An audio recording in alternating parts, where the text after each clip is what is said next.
Hello दोस्तों, मेरा नाम अरुण सिंह ठाकुर है और मैं हाल ही में मध्य प्रदेश उच्च न्यायालय के द्वारा आयोजित व्यवहार न्यायाधीश वर्ग 2 की परीक्षा में 51वीं रैंक के साथ सफल हुआ। मैंने बीकॉम एलएलबी के साथ में एलएलएम कॉर्पोरेट से किया है, जिसमें मैं गोल्ड मेडलिस्ट भी रहा हूँ। मेरी दिनचर्या रही कि मेरी पत्नी भी मेरे साथ में व्यवहार न्यायाधीश वर्ग 2 की परीक्षा की तैयारी कर रही थी और मैं शादी के बाद से ही हम दोनों लोग इस तैयारी में एक साथ एक लग्न से और एक ही लक्ष्य के प्रति समर्पित होकर पढ़ाई कर रहे थे। जहाँ तक बात की जाए इस परीक्षा की, तो यह 3 चरणों में होती है: प्रारंभिक परीक्षा, मुख्य परीक्षा और साक्षात्कार। प्रारंभिक परीक्षा की बात की जाए तो इसमें हमें विधि के साथ साथ जनरल नॉलेज, इंग्लिश और कंप्यूटर का ज्ञान होना भी आवश्यक है। जहाँ तक विधि के सब्जेक्टों की बात की जाए तो कुल मिलाकर 12 सब्जेक्ट होते हैं इसमें मध्य प्रदेश जुडिशरी पे। तो हमें सबसे पहले ये चीज़ याद रखना है कि हमें बेयर एक्ट को अच्छी तरीके से पढ़ना है, उस पर उन चीज़ों को अंडरलाइन करना है जिन पर ओटी प्रश्न आता है। साथ ही साथ अगर आईपीसी का हो तो उस अपराध का नेचर, उसकी प्रकृति क्या है, वह शमनीय है या नहीं है, ये सब चीज़ों का ध्यान रखना होगा। साथ ही साथ उन धाराओं को भी लिंकिंग एक दूसरे के साथ कनेक्ट करना होगा जो एक दूसरे के साथ में जुड़ी हुई हो। जैसे कॉन्ट्रैक्ट एक्ट के साथ में संविदा अधिनियम के साथ में विनिर्देश अनुतोष अधिनियम को पढ़ना बहुत ही आवश्यक होता है। इसलिए आप लोग ऑब्जेक्टिव की अच्छी से तैयारी करें, जितना हो सके ऑब्जेक्टिव को छुड़ाएं, क्योंकि प्रारंभिक परीक्षा की जो सक्सेस ऑफ की होती है वह सिर्फ ऑब्जेक्टिव प्रश्न होते हैं। इसलिए आप लोग अच्छे से बेयर एक्ट को रिवाइज करें। इंग्लिश के लिए आप इंग्लिश की जो सब्जेक्ट के बारे में जो भी सिलेबस होता है उसको अच्छे से पढ़ें। कंप्यूटर के लिए भी कंप्यूटर का भी सिलेबस होता है, आप उसको भी अच्छे से पढ़ें। और प्रारंभिक परीक्षा में बिल्कुल कॉन्फिडेंस के साथ में आप जाएं और ऑब्जेक्टिव प्रश्नों को लगाएं और वही एकमात्र आपका सहारा होगा। ठीक है। उसके साथ ही साथ आपको बुक्स रीडिंग भी करना होगी, जिसमें माननीय उच्च न्यायालय के द्वारा अभी हालिया में जो भी न्याय निर्णय आ रहे हैं उनको आपको अच्छे से अध्ययन करना होगा, क्योंकि मध्य प्रदेश में 110 नंबरों में से 10 प्रश्न सिर्फ न्याय दृष्टांतों पर ही आ रहे हैं। इसलिए आप लोग अच्छी तरीके से जो भी लेटेस्ट जजमेंट आ रहे हैं उनको पढ़ते रहें। साथ ही साथ पुराने पेपर जो मध्य प्रदेश के हो, छत्तीसगढ़ के हो, राजस्थान के हो, दिल्ली के हैं, इनको भी आप अच्छे से छुड़ा लीजिए। अब मैं बात करूंगा मुख्य परीक्षा पे। तो आप लोगों को ये अच्छे से पता होगा कि इसमें 4 पेपर आते हैं। इसलिए सर्वप्रथम अगर हमें मुख्य परीक्षा पास करना है तो हमारे सेल्फ नोट्स होना हमारे लिए सबसे ज़रूरी है, क्योंकि नोट्स की हमारे जो खुद के बने हुए हैं हम उसके बलबूते पे ही पास हो सकते हैं। किसी अन्य कोचिंग क्लास के द्वारा अगर आपको नोट्स दिए जाते हैं तो आप उन पे भरोसा ना करते हुए अपने स्वयं के नोट्स बनाएं।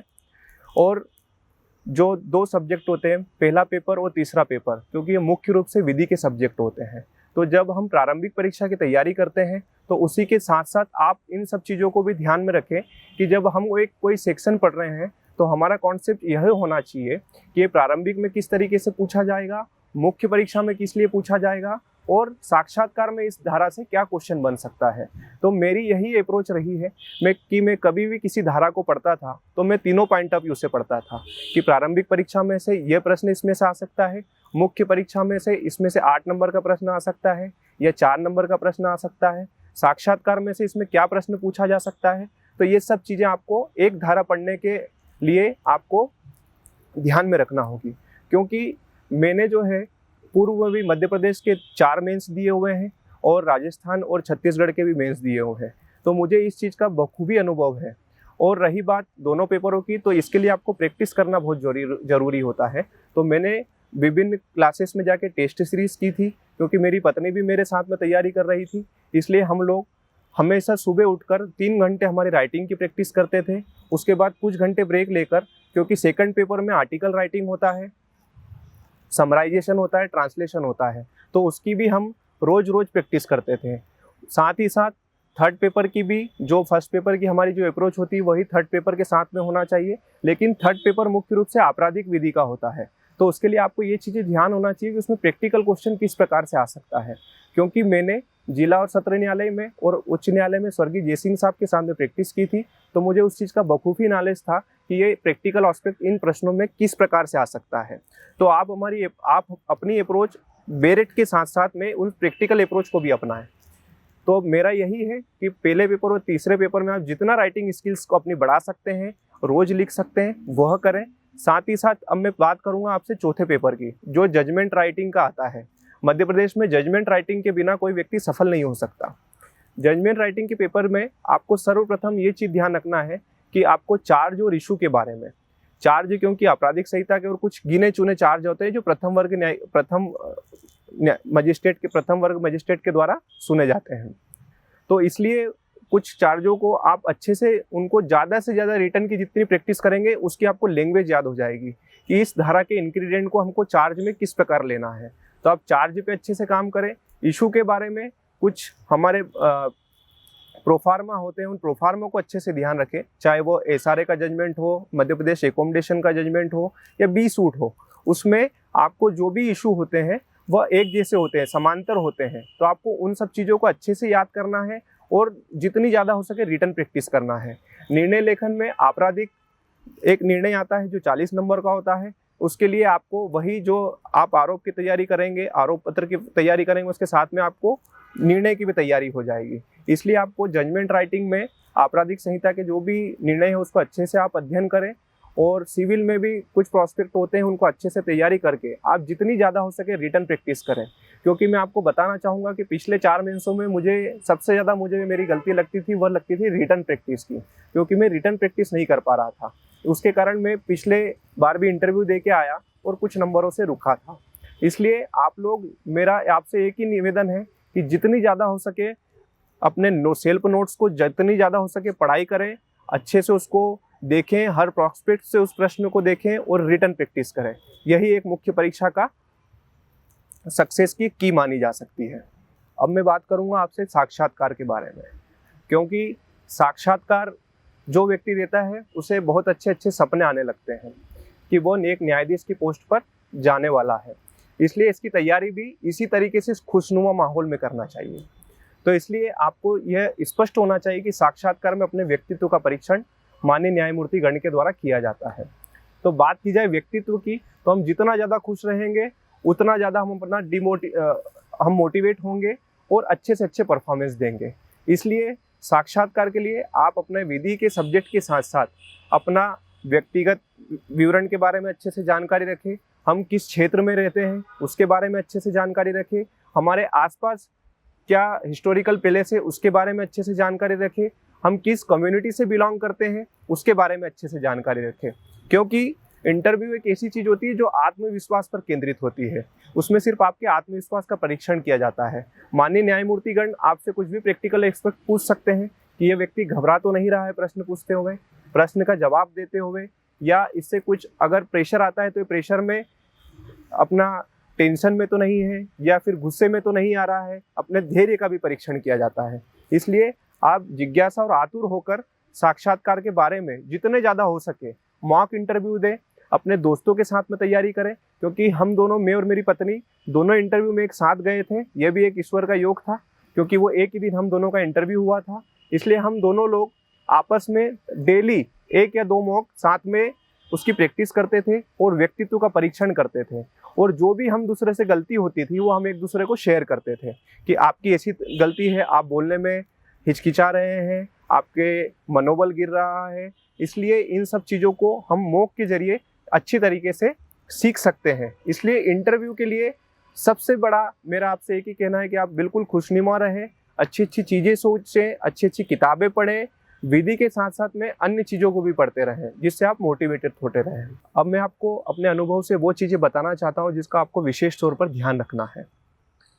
प्रारंभिक परीक्षा के लिए हमें सबसे ज़्यादा ओटी छुड़ाना है, न्यायालय के न्याय दृष्टांतों को अच्छे से याद करना है, इंग्लिश के ऊपर विशेष तौर पर ध्यान देना है। क्योंकि मेरा मीडियम हिंदी भी रहा है तो मैंने हिंदी के साथ साथ इंग्लिश पे भी अच्छी सी कमांड कर रखी थी कि 10 नंबर की अगर इंग्लिश आ रही है तो हम उसमें 8 नंबर अच्छे से स्कोरिंग करें। तो प्रारंभिक परीक्षा के लिए ये चीज़ कहना चाहूँगा।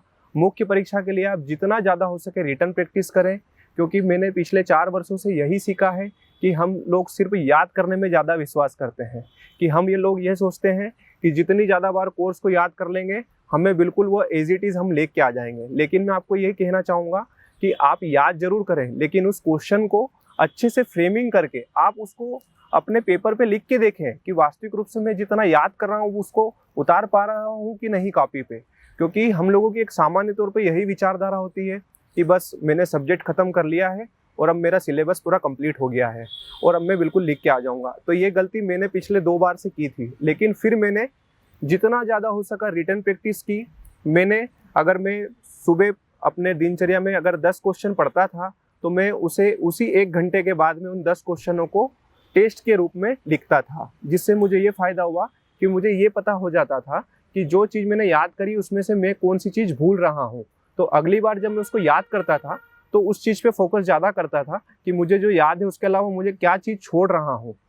तो आप लोग इन सब चीज़ों का अच्छे से ध्यान रखें कि जितना ज़्यादा हो सके रिटन प्रैक्टिस करें। जजमेंट राइटिंग में आप लोग अपना प्रोफार्मा याद रखें कि चोरी का आया है तो हमें क्या चीज़ लिखना है, कि भैया संपत्ति जो है वो चोरी, उसका एक क्रम होता है चोरी के जजमेंट में या आपराधिक में। ये सब चीज़ें आपको उस क्रमबद्ध तरीके से आपको जजमेंट लिखना होगा। साथ ही साथ आप आर्टिकल राइटिंग के लिए हम लोग सोचते हैं कि हम मेंस के 2, 4 या 5 दिन पहले आर्टिकल राइटिंग पढ़ लेंगे, तो हमारे लिए सबसे बड़ा डाउनफॉल होता है। इसलिए आप कोई सा भी न्यूज़पेपर डेली पढ़ते रहें, उसका आर्टिकल उसके अंतर्गत जो भी आते हैं चाहे वो विधि संबंधित हो या सामाजिक लेख हो, उनको अच्छे से पढ़ते रहें।